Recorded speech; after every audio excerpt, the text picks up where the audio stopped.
Allah SWT telah berfirman dalam satu ayat yang sangat popular, sering dibaca oleh para asatizah kita semasa di dalam bulan Ramadan, iaitu Allah SWT telah berfirman, A'udzubillahi minasyaitonirrajim, Syahru Ramadan alladhi unzila fihi al-Quran hudan linnasi wa bayyinatin minal huda wal furqan.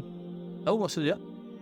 Yang boleh kita fahami daripada ayat ini bahawa bulan Ramadan, bulan turunnya Al-Quran, dan di dalam ayat ini telah diceritakan kenapa ataupun apa matlamat tujuan turunnya Al-Quran, iaitu hudal linnas wa bayyinatin minal huda wal furqan, iaitu sebagai petunjuk yang untuk diambil oleh umat Islam dan mampu menjadikan umat Islam panduan supaya tahu mana satu jalan yang perlu diambil, dan menjadikan furqan, iaitu mampu membezakan di antara perkara yang hak dan perkara yang batil. Dan inilah tujuan bagi Nabi Muhammad SAW hadir ke kehidupan kita, datang untuk menjelaskan kita berkaitan tentang apa yang ada dalam Al-Quran, petunjuk.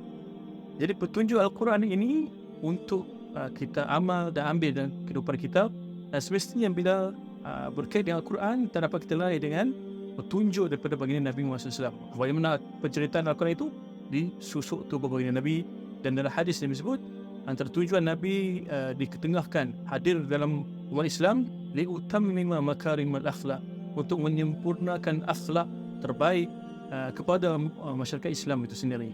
Dan kita lihat akhlak Nabi sangat sempurna sehingga Allah sebut dalam Al-Quran, A'udzubillahi minasyaitonirrajim, innaka la'ala khuluqin azim. Sungguhnya akhlak baginda Nabi ini akhlak yang sangat besar. La'ala khuluqin azim. Ada beberapa perkataan taukid di situ menunjukkan betul-betul Nabi memiliki akhlak yang hebat. Sebab apa Nabi memiliki akhlak yang hebat? Sebab Nabi itu sendiri adalah indikator ataupun Al-Quran yang berjalan.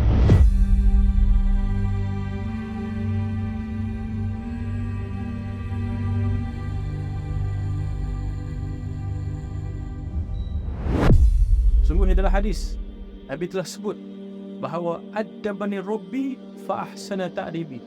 Kenapa Nabi memiliki akhlak yang besar, yang sangat hebat tadi?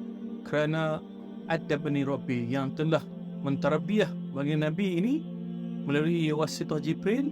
Perantaraan Jibril ini adalah Allah Subhanahu Taala, dan dengan asbab itulah maka Rasulullah memiliki akhlak yang terbaik. Jadi kita ni perlulah menggunakan Al-Quran dan hadis sebagai tujuan hidup kita, sebagai panduan, sebagai guidance, supaya kita tidak terjerumus dalam perkara yang batil dan berterusan kita dalam perkara yang hak. Sebagaimana Allah SWT sebut dalam ayat yang lain dalam surah Ibrahim pada ayat pertama, A'udzubillahi minasyaitonirrajim, Bismillahirrahmanirrahim, Alif Lam Ra, Kitabun anzalnahu ilaik litukhrijan nasa minadh dhulumati ilan nur.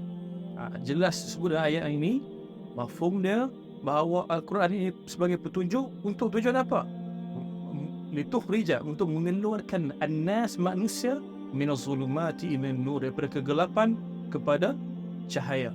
Bagaimana kita lihat Nabi Muhammad SAW turun, dihadirkan, timbul di celah-celah Arab Jahiliyah, kan, menukarkan Arab Jahiliyah itu daripada Arab yang Jahiliyah, akan tetapi menjadi khairu ummah. Allah sebut dalam ayat lain, A'udzubillahi minasyaitonirrajim, kuntum khairu ummah, sebaik-baik ummah. Atas sebab apa? Sebab adanya Al-Quran sebagai petunjuk mereka. Dan kita lihat dalam surah Al-Fatihah itu sendiri terdapat beberapa matlamat Al-Quran yang Imam Ghazali telah tetapkan atau membawakan kepada kita, lebih kurang 10 matlamat Al-Quran. Dalam Al-Fatihah itu sendiri ada dibicarakan tentang zat Allah, dibicarakan tentang af'alullah, perbuatan-perbuatan Allah, dibicarakan tentang sifat-sifat Allah, dibicarakan tentang qasas ataupun cerita-cerita orang umat terdahulu dan umat yang sekarang, ada di dalamnya, ada di dalam surah Al-Fatihah itu sendiri. Dan kita lihat di penghujung ayat, A'udzubillahi minasyaitonirrajim, Siratal ladzina an'amta 'alaihim ghairil maghdubi 'alaihim waladdallin. Dalam ayat ini terdapat kisah untuk kita elakkan diri kita daripada tidak menjadi al-maghdub, iaitu kalau kita tengok tafsiran ataupun uraian daripada para alim ulama, para ulama tafsir menceritakan bahawa al-maghdub adalah orang Yahudi, yang mereka yang dibenci. dan al-dhalin.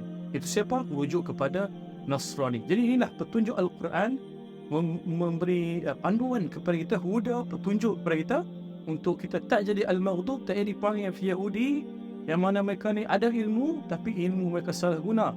Mereka marah kepada Allah kerana tidak dilantik Nabi daripada keturunan mereka. Nabi yang terakhir tidak dilantik daripada keturunan mereka. Ini perangai orang Yahudi. Ada ilmu tapi sombong mereka kepada Allah SWT. Dan petunjuk Al-Quran ini untuk kita tidak menjadi ad-dhalin, golongan Nasrani yang ada sekarang ini. Mereka kuat ibadah mereka, tapi sayangnya ibadah mereka salah. Kan Arab jahiliah itu bukanlah kerana mereka ni bodoh, tapi bodoh tidak pandai dalam intelektual dan sebagainya, tak. Tapi mereka bodoh atau tidak tahu lemahnya mereka dalam mengenal Tuhan. Jadi dalam kita beribadah, garis panduan yang telah diletakkan oleh Al-Quran, kita lihat balik setiap satu. Ada Imam Ghazali telah sebutkan satu panduan ini atau matlamat Al-Quran ini untuk kita pegang. Mudah-mudahan dengan kita pegang itu menjadi satu ibrah kepada kita. Sebagaimana ayat yang Allah SWT telah sebut, A'udzubillahi minasyaitonir rajim, laqad kana fi qasasihim ibratun liulil albab. Kan sesungguhnya telah dibawakan kepada kita kisah-kisah para nabi. Semuanya banyak. Nabi Allah Musa, Nabi Allah Ibrahim, semua ada dalam Al-Quran sebagai apa? Ibrah, peringatan, pengajaran liulil albab, bagi mereka yang berfikir, mereka yang mempunyai al-lub, iaitu mereka yang mempunyai hati, pemikiran. Dengan kita merujuk pada kisah-kisah daripada Al-Quran ini untuk kita jadikan panduan dalam hidup kita, huda. Kita sebut daripada awal tadi, ulama sebut kata ibrah. Kalau kita translate dalam bahasa yang mudah, itu pengajaran kehidupan. Tapi ibrah kalau kita nak daripada dasarnya, daripada ain, ba, ra. Apa maksud abara? Iaitu jambatan. Jadi dengan kita mengetahui, kita selidik kisah-kisah yang ada dalam Al-Quran, mudah-mudahan menjadikan kita jambatan untuk kita kenal para Nabi yang terdahulu. Jambatan untuk kita kenal bagaimana akhlak Rasulullah SAW, full Quran itu. Jadi itulah, insyaAllah, mudah-mudahan kita dapat faham matlamat Quran turun kepada kita sebagai hudan linnas. Saya ulang, di awal lagi saya sebut, A'udzubillahi minasyaitonir rajim, syahrul Ramadan alladzi unzila fihi al-Quran hudan linnas.